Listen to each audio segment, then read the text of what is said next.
Let's all go to the lobby. Let's all go to the lobby. Let's all go to the lobby to get ourselves a treat.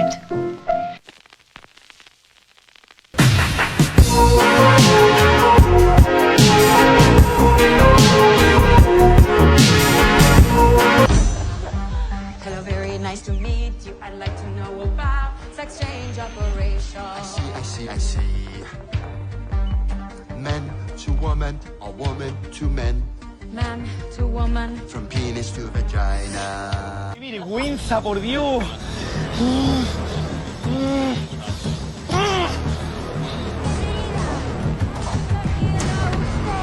¡Qué vergüenza! Mira, y le quita la cara a él, tío, le ha quitado la cara a él. Eres una sinvergüenza, tía. Que le estás buscando al vecino y no te lo quiere dar. ¡Una tonta! ¡Mira, ya está! ¡Toma! ¡Guarra! ¡Cago en la puta! ¡Me voy de aquí! ¡Montoya, por favor! ¡Ha partido el arma!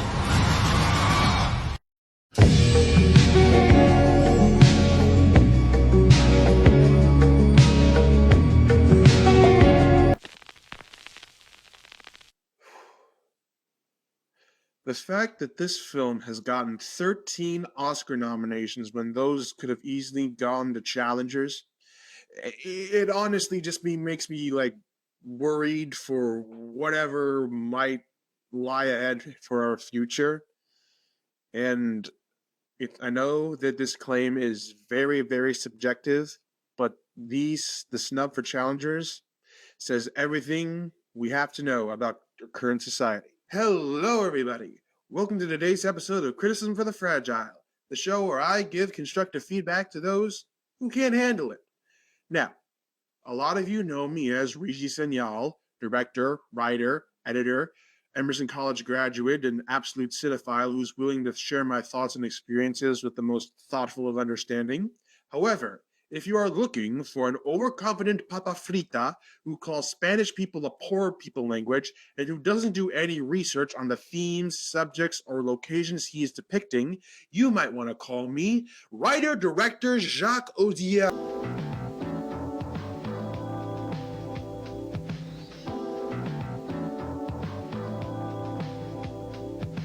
Slight jab towards the filmmaker aside, just to prevent this from becoming an unhinged rant, I think the best way to introduce our film today is to use a metaphor. Now, I'm sure all of you are familiar with the celebrity chef Rachel Ray.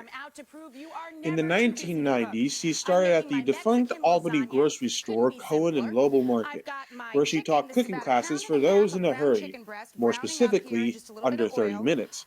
From there, she was invited by WRGB CBS 6 Albany to host 30-minute meal segments that won 2 regional Emmys and launched her cookbook career. I remember when I was young, my mom and I used to watch her at night or early in the morning all the time. And a lot of the dishes she cooked seemed delicious. Layers and layers of meat and cheese. Now save enough cheese. You're only going to get about 2.5 cups in one of these sacks. Save enough cheese for your top layer there. What I did was chop up some chicken tenders into small teaspoon-sized pieces, toss them around in some complete pancake mix, and then I seasoned up the pancake mix with lots of hot sauce, 6 teaspoons, although that's just for a mild to moderate heat level. And now I'm dropping them into that hot vegetable oil. Now, you don't want to overcrowd the pan. I'm just going to put 2 more pieces in here. You're just going to work in batches until they're nice and golden all over and delicious. Chili fries. Now, when you picture those in your head, you're probably picturing fried potatoes, right? Today we're going to make oven fries right out of chili peppers. They're spicy, they're delicious, and you don't use a drop of oil. Spoon that down over it there. Lovely. Much lighter than most brioches. I love this dish. It's perfect. That is until August 13th, 2019, where she attempted to make pozole for an uncultured studio audience. For those who are unaware of how pozole is made, you usually start by creating a broth with pork. After that, you make a puree with dried chiles, garlic, and the broth made earlier. Cook the puree out before adding the remaining broth and cooked meat. Various Mexican dimbans do add variety to the dish, sometimes adding lime, onions, Mexican oregano, and are even colored red, white, or green, which are also the main primary colors seen in Coelithages, the substance. Rachel's version, on the other hand, Are we making a vegetarian pozole? Eso es lo que yo miro que está haciendo más o menos el chile así como es. Es lo único que yo le veo mexicano. Ese no es pozole, que no los engañen, por favor. No, esta vieja salió muy mal de la cabeza.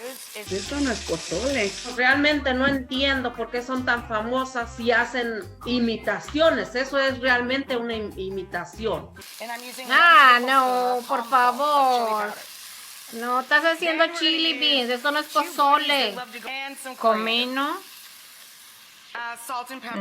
No, es que no es barbecue. Ya dije una vez, no es barbecue. Esto de tiro es una cochinada. ¿Qué es esto? ¿Qué es eso? ¿Es una pozole? ¿Qué está haciendo? Ese va a ser chili beans. Ese chipotle lo puedes hacer tú. Esto no sé si lo hiciste tú. Dios mío, ¿qué es eso?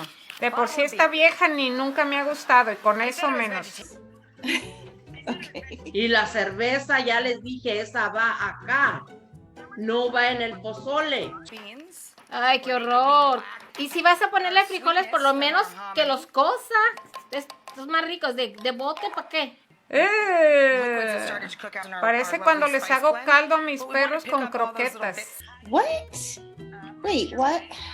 Why are we putting honey in here? No, thank you, no quiero. Drizzle of honey to highlight my puree from our tomatoes. So this is going to be really smoky and hearty. ¿Dónde está la carne? Todo está usando de elote. El pozole ni siquiera tiene tomate. Oh my God. What is this, the Super Bowl? Te falta la crema. It's starting to look like a 7-layer dip now. Órale, ahí está. No, ahí está. Wow, ahí. That's nasty. No. Fritos. El pozole lleva carne de puerco, para empezar. La receta está buena, pero para chili beans, no para pozole, no tiene nada de pozole. Some pickled jalapenos. Hoy no más. Sour cream. ¿Qué es esto? Ella estaba ya toda contenta que me ibas a enseñar a hacer más pozole, algo diferente. Por favor, porque le aplaude, no le tiene ni que aplaudir. Para empezar, yo ni le aplaudiría. Ese no es pozole. No sé por qué dijeron que era pozole. As you can see, Rachel Ray butchered pozole the same way Jacques Audiard disrespected Mexican culture and trans representation with his musical Oscar bait disaster, Emilia Perez.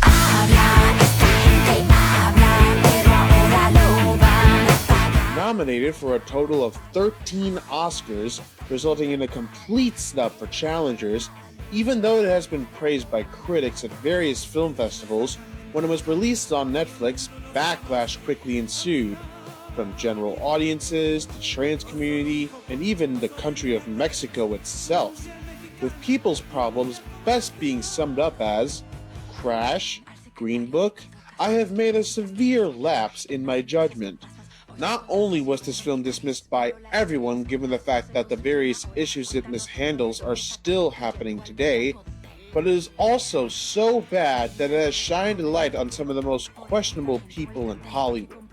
A talented actress who doesn't accept responsibility for her own actions, a lead whose racist social media posts have caused her to become a disgrace to her own community, and a director who only cares about vibes in filmmaking with a larger-than-life ego, respectfully showing new aspects of certain cultures, writing three-dimensional trans characters that avoid stereotypes.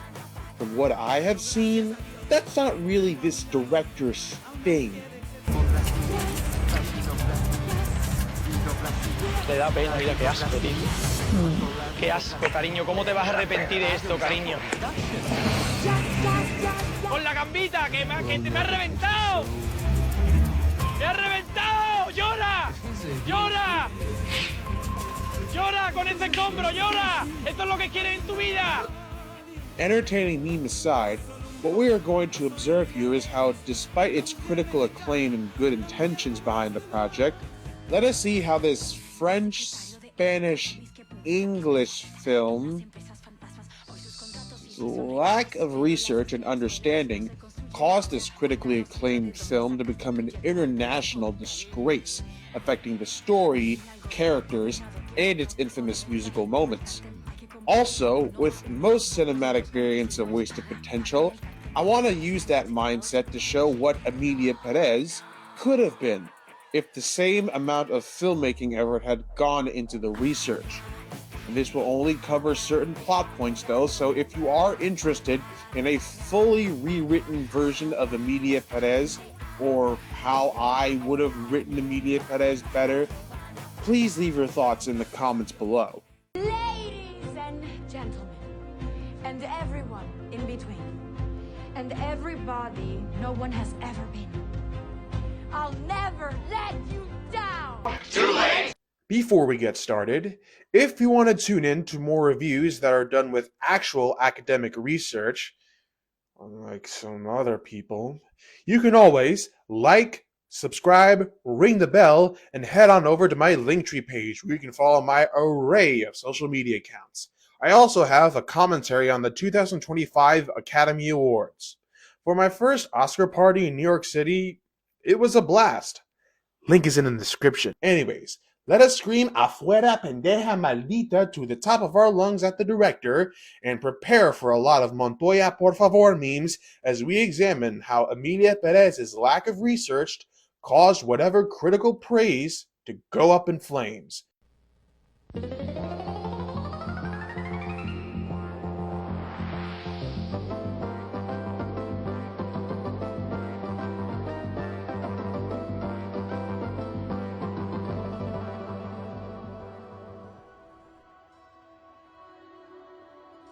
After we get hit with more production company logos and Late Night with the Devil, we get hit with the overture.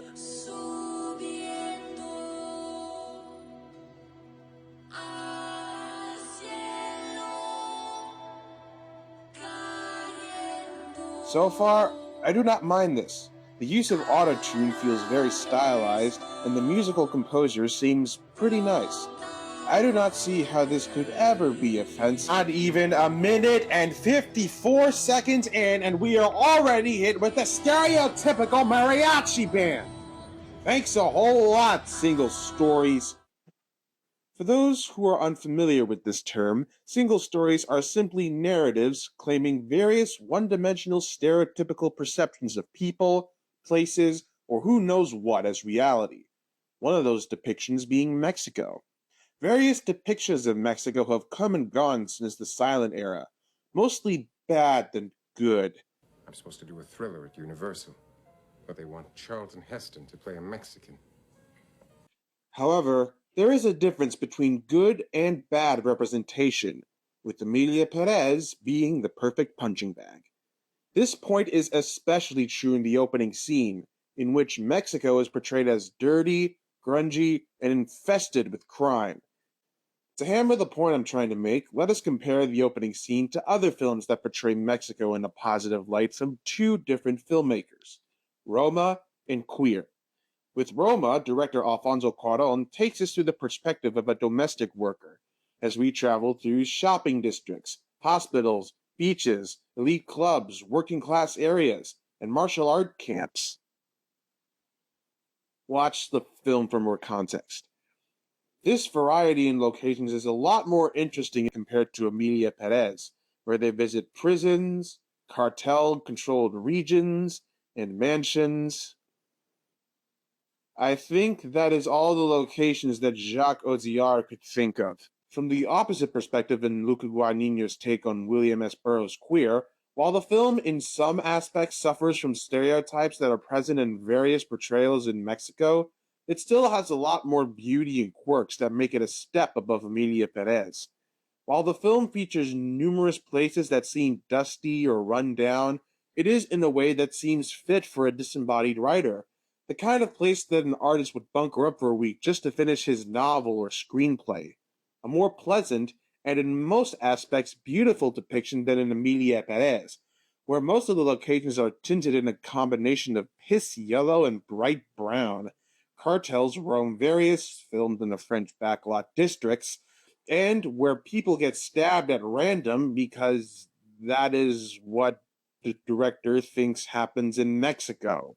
Even Robert Rodriguez's films inject a lot of satirization, pride, and identity when portraying Mexico, embracing its culture, music, and traditions. Here, ODR portrays Mexico as a place people are ashamed of living in, to the point where the main character moves to London and wants to live in a certain hotel room for longer rather than complete her aim. Then again, that is what is to expect from a filmmaker who says that Spanish is a language for poverty and poor people. Speaking of people, we get introduced to our main character, Rita Mora Castro, played by blockbuster actress Zoe Saldana, a lawyer who is most dabbling in helping suspiciously guilty people. In this case, a husband responsible for his wife's death. We are introduced for our first song, El Gato. About this time, I will say it, the selection of songs starts out pretty decent, both in composition and visual interpretive storytelling. Ir hacia arriba, ir hacia abajo, ir hacia arriba, ir hacia abajo, ir hacia arriba. ¿De qué hablamos hoy y ahora? ¿Qué hablamos? Hablamos de violencia. Hablamos de violencia, de amor, de muerte. Hablamos de un país que sufre. ¿De quién hablamos hoy y ahora? Hablamos de una pareja. La pareja que formaba mi cliente con su esposa, a quien no pudo evitar que se quitara la vida. Una pareja próspera, envidiada, pero una pareja pródiga. Dime quién en México no los quería, por favor, no es ningún cuento de hadas. Many viewers seem to think that this moment is supposed to introduce the idea that Rita is morally conflicted about the person she works with, yet is also hardworking and extremely underappreciated by her employer. However, I think this is more in line with her wanting to do some good in this world, helping the people of Mexico, but unfortunately she has to play by the corrupt system's set of rules in order to have a life. Also, I do want to mention that while the film has an excess of problems, the one thing that I am sure everyone can agree with is that the choreography kicks ass. Coming from Damien Gillette, who also did Luca Guadagnino's Suspiria remake, the choreography is expressive, abstract, and fascinatingly weird, which is apparent in all the songs, including this one.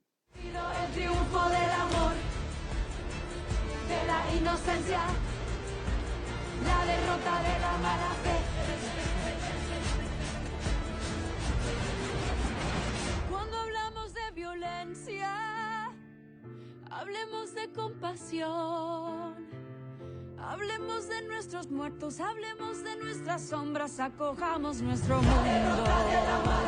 Cuando hablamos de violencia, abramos el corazón, amemos a las mujeres, perdonemos a los hombres, abracemos la miseria.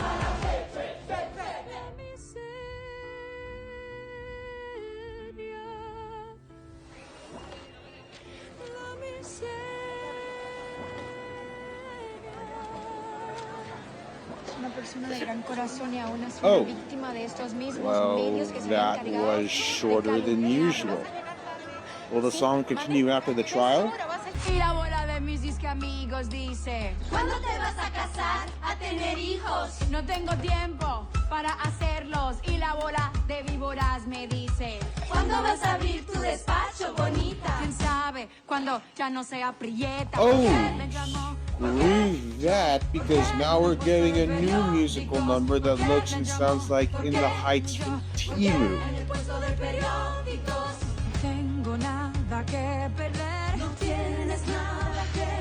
We'll get back to that later, because for now, our main source of conflict is coming in. Mamá, ¿te puedo llamar más tarde? Señora Rita Mora Castro. Sí, ¿qué? ¿Qué anda haciendo en el excusado? ¿A quién deberían aplaudirles a usted, licenciada? Do you like horrid Mexican trans representation? Rita gets a bag over her head as we meet the movie's main subject, Juan Manitas del Monte, played by Carlos Sofia Gascon. I would say subject because the way they treat transgender representation is both flawed and problematic.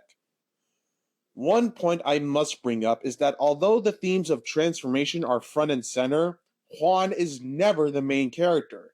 This choice is usually the case because most storytellers use the average human being more as a gateway to such complex topics, whether it's a transitioning cartel leader or alien robots. Many filmmakers think the audience is too simple-minded to understand such complex characters and themes, when in reality, such complex characters create specificity and can be written like any other character. This one-dimensional thinking comes in during this moment. Yo soy abogada, señor Del Monte. Yo no soy cirujana. Para eso acabo de contratarla. Para encontrar uno bueno. Pero, señor Del Monte, eso puede durar años. Eso no se hace así de la nada. Empecé el tratamiento hace 2 años. That gasp from our main character is very telling of the director's prejudice because unless you are willing to do the research or understand the perspective of other trans people, you won't be able to portray them properly. Usually, the best trans representation often comes from a level of understanding, Nomona being the most well-known example. The script and source material comes from someone who understands the trans experience, not just on the inside, but on the outside, ranging from themes of systematic oppression to the acceptance of one's identity. However, even if there was specificity in respectful understanding, as reflected in Zoe Saldana's post-Oscar speech, what prevents this character from becoming something much more is the reason why he wants to transition into a she. I mean, sure, Juan explains later through journal entries involving gender dysphoria, but what is the more understandable reason as to why Manitas wants to transition? A better understandable reason for why he transitions as a female and gets surgery could have been that the cartel leader could have been more of a Dread Pirate Roberts situation with a Nepo baby twist, in which he was granted all this power to take place his father, when in reality, he doesn't want to be. Not just because it goes against his true self, but also because he wants to do some good in this world due to the corrupt system taking everything from his personal life, ranging from his pets, past lovers, and even his own mother. During the height of his power, after accepting his fate, he meets Jessie, played by Selena Gomez, who creates this haven for his sensitive, caring side, resulting in them having 2 sons and having this desire to drop out and start a new life. However, a high demand from the godfather of all cartel gangs, which I will get to later, is preventing him and his 2 boys from having a proper life. I also want to mention that there is a lack of redeemable qualities. We may get that through the interaction he has with his family, but that is not enough. Even the most messed up, disturbing, or morally questionable characters have redeeming qualities that make the audience want to go along with them for the ride.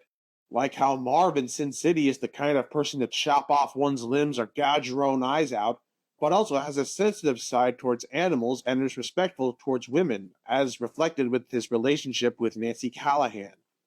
Heck, I think a better way to show that would be through the first song, as we switch perspectives from both Rita and Juan, hammering the idea of wanting to do good, but are stuck in a corrupt system through separate perspectives. A cartel leader who has a lot of shame for his action but still goes with it because he feels like he has to accept his fate, and a lawyer who has to work with corrupt people just to make a living. Unfortunately, despite casting a trans actor, the representation, through a combination of the lack of reason, no contrasting redeeming qualities, and the title character not being front and center, results in this character being unlikable and paper thin, as if the director is using trans identity just for the sake of brownie point level value. Maybe my version is the equivalent of spray painting a rundown blockbuster, but I can guarantee that if ODR had done his research, the film would have become much more. Something that would have justified Challenger's massive snub. Painful as it is to say. Anyways, Juan tells Castro that he must go through undercover gender-affirming surgery. If Rita completes her task, she will get a hefty paycheck of $2 million, leading to one of the most infamous songs in the entire musical and the perfect segue into discussing the third problem with Emilia Perez, in which the songs are just too damn short and have a lack of build-up as reflected in La Vaginoplastia. If you are unaware why it's infamous, take a listen to yourselves. Hello, very nice to meet you. I'd like to know about sex change operation. I see. Men to woman, or woman to men.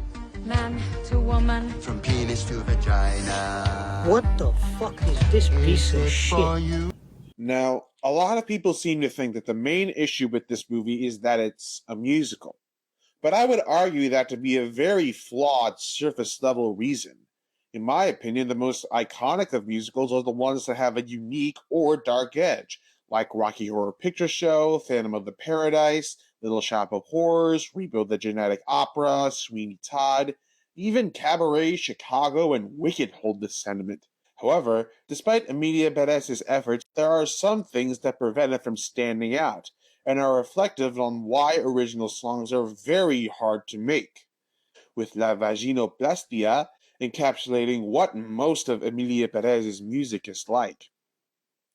While the filmmaking is interesting, the lyrics are laughable, the score feels off, and the representation, in this case of plastic surgery, is questionable.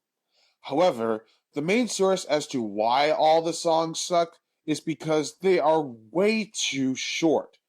Usually, in any good musical, the songs are about 5 minutes long, because they are used to progress the story, but most importantly, show off the thematic elements or leitmotifs that give the story its memorable identity. Whether it's Phantom of the Opera with Music of the Night, Rocky Horror Picture Show with The Time Warp, Cats with Memory, Chicago with We Both Reach for the Gun, Little Shop of Horrors with Mean Green Mother from Outer Space, and more recently, Wicked with Defying Gravity, aside from great melodies, these examples are just long enough with specific build-ups that let everyone know that the song is about to start. The songs in Emilia Perez, from the decent El Gato to the laughably degrading La Vaginoplastia, fail to impress due to their short length and abrupt clashing tones on par with Megalopolis. Speaking of which, the song ends before we head to another song that is even worse than the previous one, simply titled Lady, in which Rita heads to a plastic surgeon in Tel Aviv, resulting in some artificial intelligence-based autotune with some claims about transitioning that are just plain idiotic. Changing the body changes society. Changing society changes the soul. Changing the soul changes society. Changing society changes it all. What the hell is she talking about? Look, Jacques, gender transitions are not as fast as preparing instant ramen. They're a personal journey that requires reflection and self-awareness. I bring this up because the central issue with this argument is that the main subject of the surgery is kept in the shadows, framing the entire conversation to the experience of cisgender perspectives. Relying on and peddling forth transphobic narratives, first off, the film treats Manita's transition as linked to violence. Previously shown in a scene where Juan threatens Rita to speed up her search with a plastic bag over her head, showing that she is using her identity to hide her past, which we will get to later. Can you ask them to lower this fucking noise, please? Not a good idea. Aside from the fact that you are making stereotypes of the cartel, you do realize that there are other ways to transport people to different places without a bag on their heads, right? Second, the actions that Juan is taking are presented as selfish, as paired with the scenes of Jesse Del Monte reacting to the news of Juan's death through the news, shifting the emotional focus from the title character's internal struggle. Finally, the film depicts surgeries as understandable and instant. What scene displays this incompetence?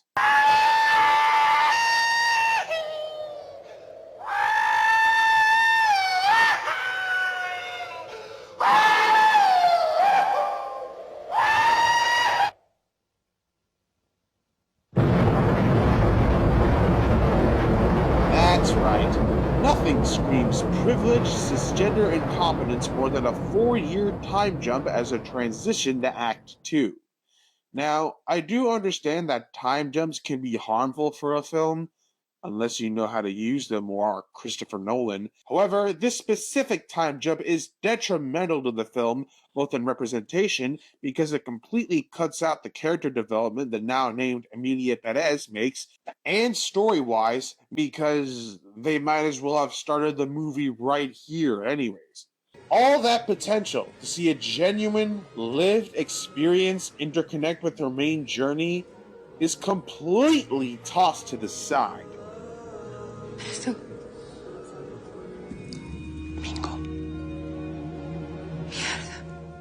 So now, Rita is living large and taking charge and has a sleight-hand encounter with Emilio, wanting to reunite with her children.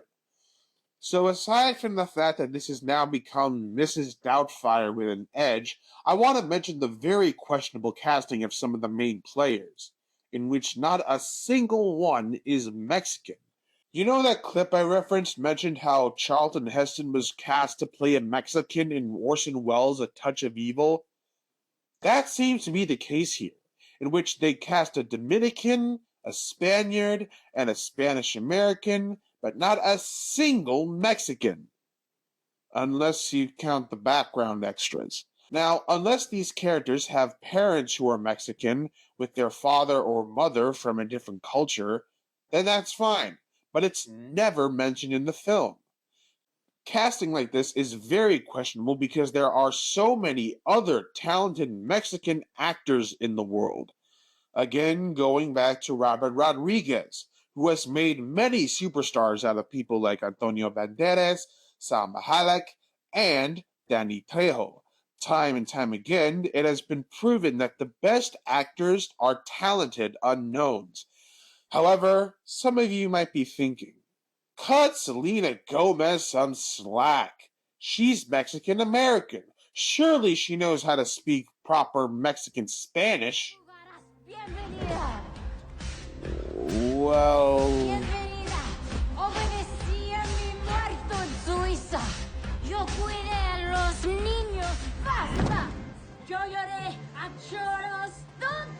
You got something to tell us? Yeah! It's like the worst Spanish I ever heard. What? Even with someone like Selena Gomez, who has Mexican-American heritage, the film displays cultural insensitivity. Despite Selena Gomez's best efforts to pronounce the Spanish, the delivery is so stilted and unnatural, it makes Elizabeth Berkley in Showgirls look like a performance from Nicolas Cage. Her character's Spanish is notably poor and unnatural, with lines like sounding awkward and unrealistic. While Gomez mentioned that she was fluent in the language as a child before losing it when she took on English-speaking roles, and that she tried her best with whatever time she was given, that still doesn't excuse such poor pronunciations. Bienvenida a tu país amado bonita, a tu lujosa cárcel primita, donde todo es caro.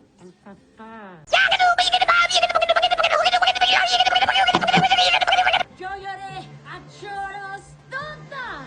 Me ocupé de todo. Bienvenida. Para seguirla usted me caga. Ahora no me chinguen, primita.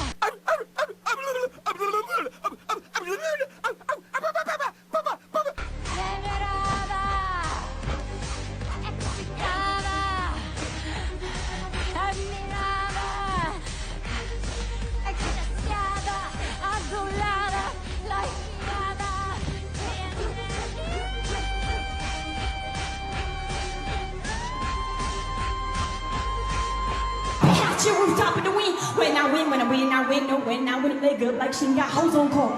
Got hoes on call to come true, take a protocol. Just damage it, that's my protocol. These many Australians on slow, sitting no camera. I don't care who you are. No killer rap, gotta give it to you raw. Bitch, 1 point, when the beat me the joint, gotta twist this beat. I'm spraying my joint, try to crack rap. One till the pop pop, who know to the rain city, no diggy, yeah, shorty do it, I'm on, no diggle, from motherfucking nine. It's Iggy, not Jiggle. aside from the horrid pronunciation, Selena Gomez along with the choreographer are putting their all into everything, and the filmmaker tries some things never before done in a musical, which I will mention later. After all, this song is Mariah Carey whistle notes compared to the next one titled Papa. Because while most of the songs sounded awful and have that scent of cisgender cultural ignorance, this one takes the cake. Olía a piedrecitas calientes por el sol. Olía a hierba buena, a mezcal y guacamole. Olía a los perros en los viajes en carro. Olía a cigarro cuando nos abrazó. ¡Qué vergüenza, plapa frita! Tú eres un mierda de persona. Te vas a arrepentir toda tu vida de esto. ¡Disfruta! ¡Disfrútalo! ¡Disfruta! ¡Me has reventado por dentro! ¡Me has reventado por dentro! Tranquilo, Montoya, por ¡Yo no he favor. hecho nada, coño! ¡Solamente mentí! ¿Quiere dormir, te ha dicho? What's wrong with this song in both cultural and gender-based representation? First, the heartwarming moments relies on familiar sense, which is transphobic as it contradicts biological facts and reinforces the idea that unchangeable biological characteristics from their assigned sex at birth define a person's true identity, respective of their self-identification, claiming that trans women are not women. Completely ironic, given the good intentions that were present in the various speeches at the Golden Globes. Second, the young kids' descriptions of smells range from Pincillo sugar to barbacoa, car engines, mezcal, guacamole, and Diet Coke with a squeeze of lemon. Just to name a few. It's just tone-deaf, stupid, and culturally insulting. It's the equivalent of naming cartoon Latin American characters after random Spanish words. It's as culturally tone-deaf as when the Great British Bake Off did Mexican Week, and the dishes that they could think of were pan dulce, tres leches, and tacos. Not pan de lote, galas de nuez, or even pan de muerto. Just steak tacos. Hello, viewer. Hello, Noel. Are you excited for Mexican Week? I'm really excited. Although I don't feel like we should make Mexican jokes because people will get upset. Oh, no Mexican jokes at all? I don't think so. What, not even one? Not even one. After saying every single transphobic and racist thing known to humanity, Emilia starts a non-profit organization that returns the bodies of the cartel victims to their families. This leads to a song that ends in a visual that is very reminiscent of the Living with the Land ride at Epcot. Questionable motive aside, this leads Emilia Perez to hold a gala where she invites crooked politicians and drug kingpins, all leading to the Academy Award-winning song El Mal. In my opinion, the best song in the movie. And I do take that with a grain of salt. Miren el químico que lo nombraron ministro de algo alquímico. Él hace poco mandó a matar a su socio y familia. Chingar, ¿y qué hicieron con esos cadáveres?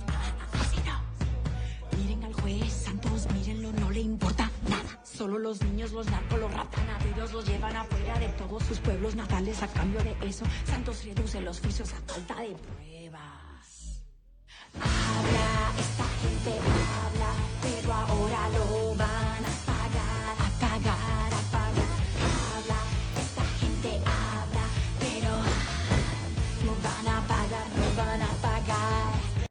More than anything, aside from Carla Sofia Gascon's horrible AI-powered autotune, and the fact that it dives into points that are the equivalent of water is wet, El Mal highlights the film's desire to stand out in terms of filmmaking. First off, all the flaws from the previous songs are completely absent. The songs are long enough to be a proper musical number, and the flow slaps. All of this coming from the same composer as the Ratatouille theme song. Huh.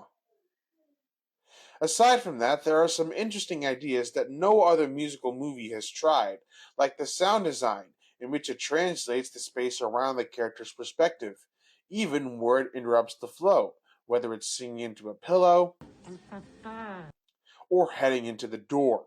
A lot of people find the whispery singing extremely distracting, but I did not mind it, because it's more of an artistic decision that allows the film to stand out rather than a straight up technical error, especially in the context of characters revealing or telling secrets to the audience. Finally, the visuals are stunning. While this was true in some areas, they are taken to the next level here.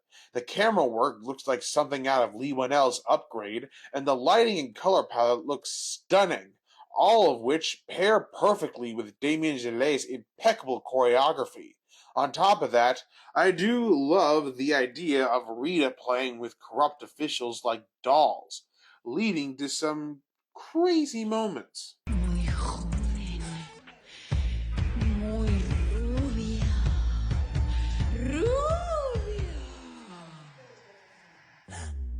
It is clear that no thought was given to research or understanding, and that a lot of effort went into the presentation.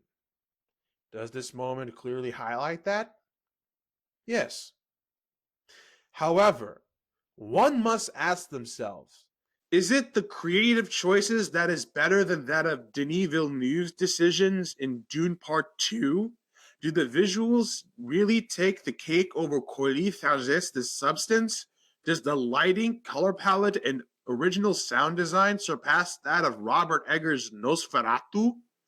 Does the filmmaking really deserve 13 Oscar nominations over the cinematography, screenplay, acting, score, main song, compress, repress, and everything else in Challengers?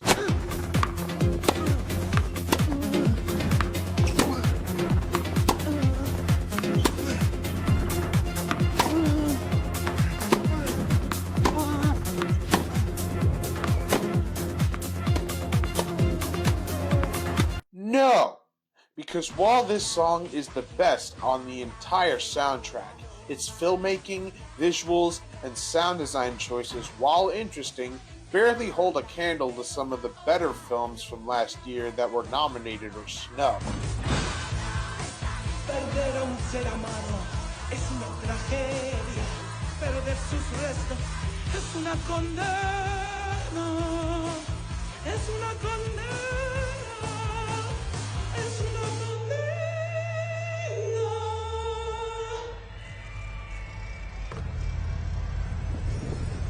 ¡Está temblando!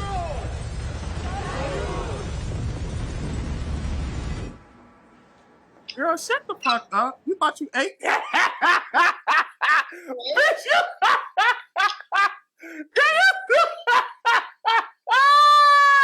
Oh yeah, and the song doesn't go anywhere. Rita just continues working with Emilia despite all the support coming from corrupt blood money.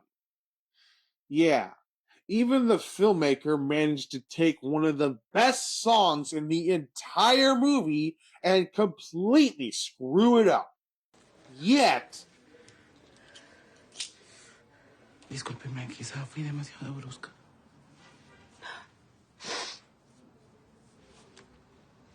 Yo pensé que iba a estar aquí. Y tenía mucho miedo. Me dejó en paz 5 años. ¿Y usted me manda ahora ese papel? Señora Flores, hay algo que no me dijo. ¿Qué quiere que hagamos con el cuerpo de su marido? Estíralo. ¿Así nomás? Ok. ¿En verdad trajo un cuchillo en la bolsa?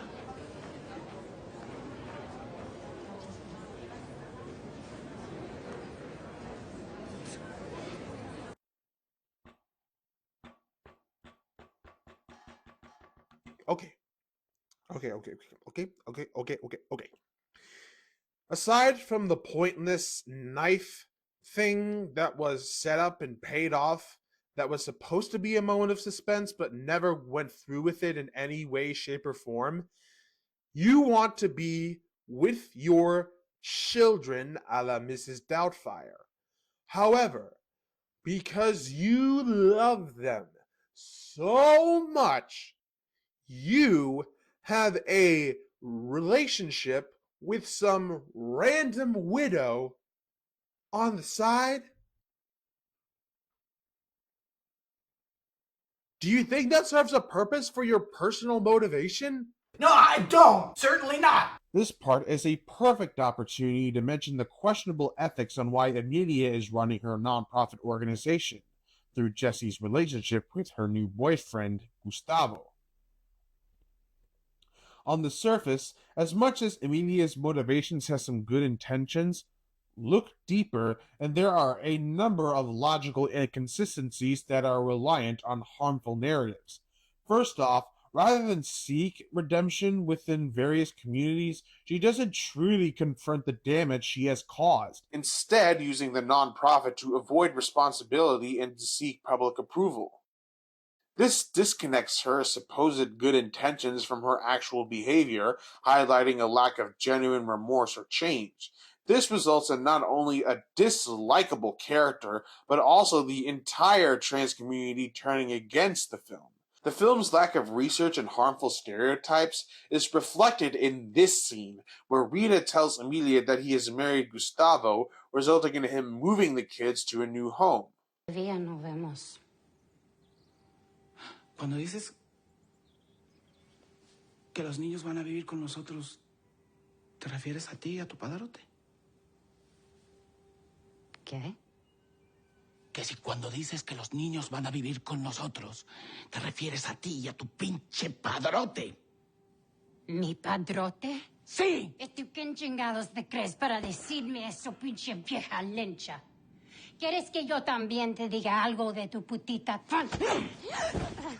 Tú te puedes ir a chingar a tu puta madre si quieres con el pinche vato ese. Pero mis hijos se quedan aquí. Emilia loses her temper on Jesse, slowly dipping into her old cartel leader personality. A little harsh, Scratch. Whatever, she has a right to know. The film's portrayal of Emilia's anger reinforces harmful stereotypes about transgender individuals as unstable and prone to violence. The scene not only undermines the film's attempts at sympathetic portrayals, but also perpetuates damaging misconceptions about the transgender community.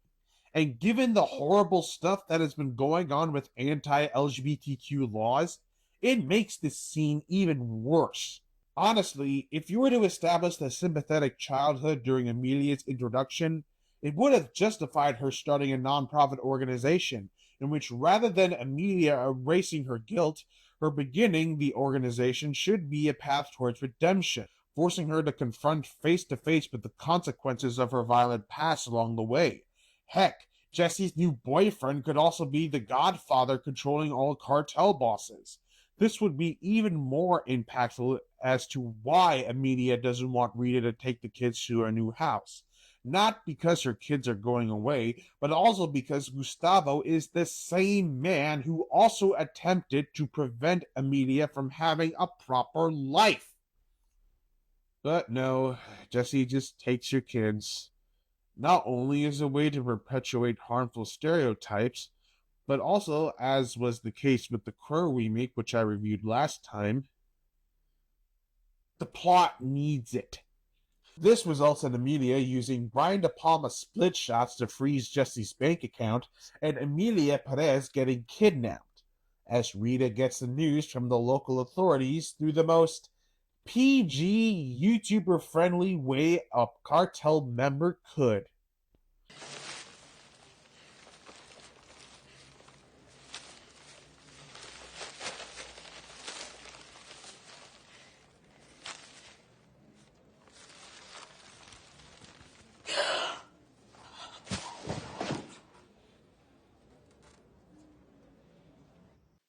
You know, I understand this is supposed to be a horse head in my bed moment, but a better storyteller would use fingers as a symbolic narratives in narrative through lines that would result in the most ultimate payoff. However, because we do not care about Emilia Perez, all I am thinking now is,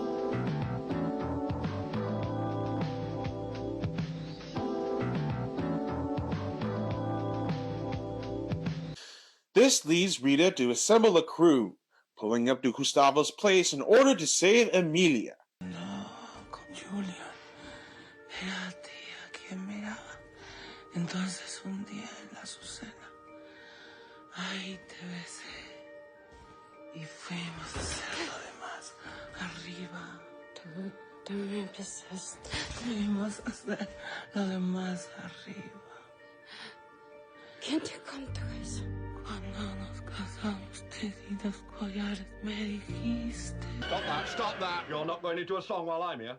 After I saved you about 2 minutes and 14 seconds of your time, Emilia reveals her true self to Jesse, leading to an argument between her and Gustavo that quickly turns into a fight in the car.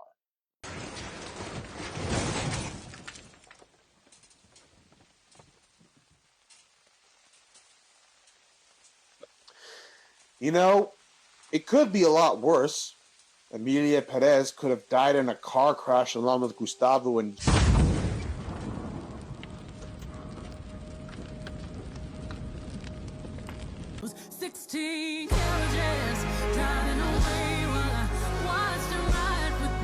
What is the final screw you moment? Especially for those who have been through cartel violence? Emilia Perez gets a statue and eulogy in her name.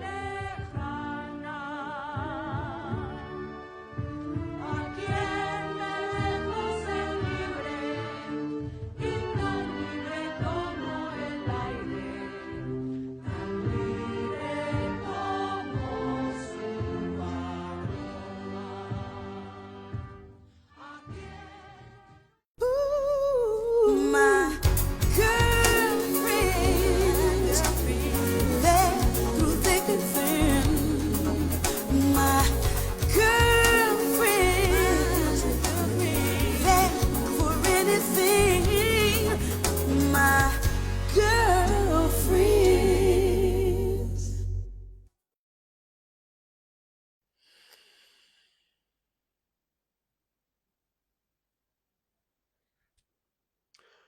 What else can you say about this film except how does the Academy and Netflix go from Roma and Nimona to Emilia Perez? It is clear that there was a lot of passion that went into this film. Zoe Saldana is the best cast member in terms of singing and her performance. The filmmaking goes in some interesting territory, and I wouldn't lie if I were to say that some of the songs do slap. However, a lot of the musical numbers are just awful. The story feels underdeveloped, the characters are unlikable, and the film is filled with some of the most offensive representation in quite a while. Given today where trans people lose rights and various personal queer stories are being released to critical praise, this movie is both a wasted opportunity and a complete slap in the face.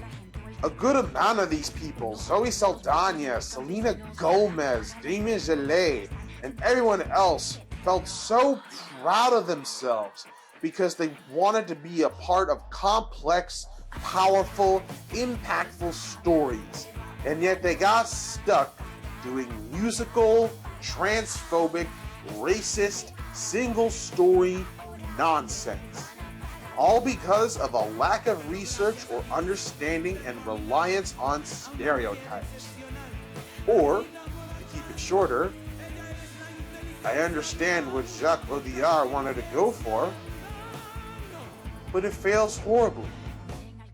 To wrap this review up, the only way this could have gotten 13 Oscar nominations is because of one possible common denominator for your consideration campaigns.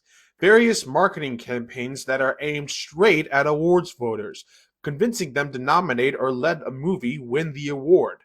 Every year or during award season, studios spend up to $10 million, with Netflix especially winning 26 Oscars from 2028 to 2025. Adam Ruins Everything explains this concept better. I put the link in the upper right-hand corner. Still, there is one moment that feels very familiar, not just to Emilia Perez, but also to our current film industry in a dreadfully uncanny moment. No one was taking Netflix seriously as a TV network. So we resolved to win us an Emmy. We went to the neighborhoods of Emmy voters and we gave their neighbors $50 each to put up Netflix lawn signs. We sent out food trucks with free lunch all around Los Angeles. We painted the town with money. And that year, we won not only one Emmy, we won 3.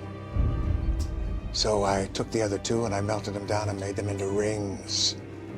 Now, Netflix is a TV network. Thank you so much for watching. I hope you enjoyed my review of Emilia Perez. Next month, in time for Shakespeare's birthday, I am doing a comparison between the best and worst adaptations of Romeo and Juliet. For real this time. I wanted to do that after the Crow remake, but I had a very tight schedule ahead of me. And during this review, I have mentioned challengers who knows how many times. And if you are very interested in seeing me do a review of challengers or queer in the near future, leave your thoughts in the comments below. Hopefully, I will see you on the next episode of Criticism for the Fragile. Thank you, and good night. Emilia Perez, nominees to be determined.